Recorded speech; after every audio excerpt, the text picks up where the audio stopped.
Magandang buhay, mga kasimbahay. Panibagong araw na naman upang tayo ay magnilay. Samahan ninyo ako, ating pakinggan ang Ebanghelyo sa araw na ito.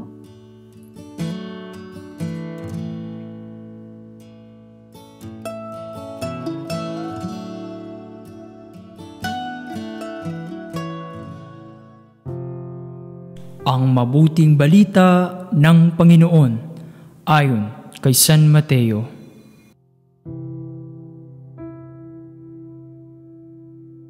Noong panahong iyon, sinabi ni Jesus, "Lumapit kayo sa akin, kayong lahat na napapagal at nabibigatan sa inyong pasanin, at kayo'y pagpapahingahin ko. Pasanin ninyo ang aking pamatok, at mag-aral kayo sa akin.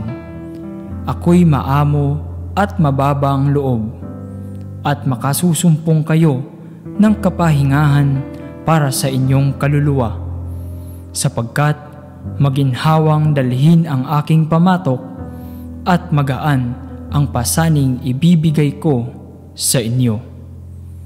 Ang mabuting balita ng Panginoon. Pagsasadiwa. Lumapit kayo sa akin, kayong lahat na napapagal at nabibigatan sa inyong pasanin, at kayo'y pagpapahingahin ko. Ginhawa ang kawalan ng problema at pasanin sa buhay. Maginhawa at panatag ang isip at puso.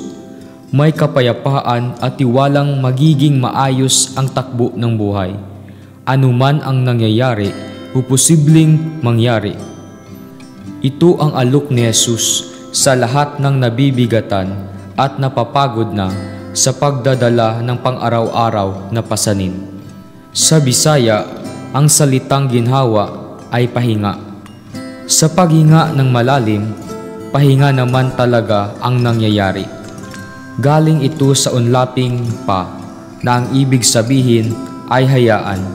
Kaya ang kahulugan naman ng paghinga ay hayaang huminga. Paghinga ang unang naaapektuhan kapag pagod o may takot ang isang tao, pero napapawi agad ang mga ito kapag sadyain at maging mapagmalay ang paghinga.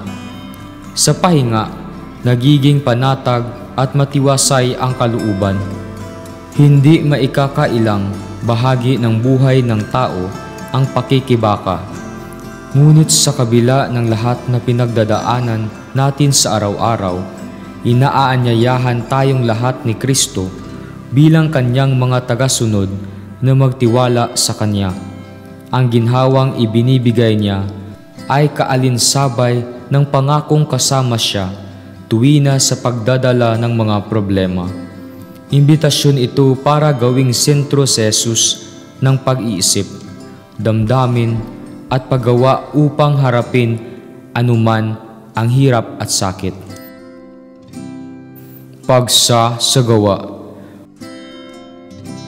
May dinaramdaman tayo at dinaraan ng bagyo sa buhay. Tandaan natin ang paanyaya ni Kristo. Pumasok siya tuwina sa mga sitwasyong kailangan natin siya. Handa ka bang papasukin siya sa iyong buhay?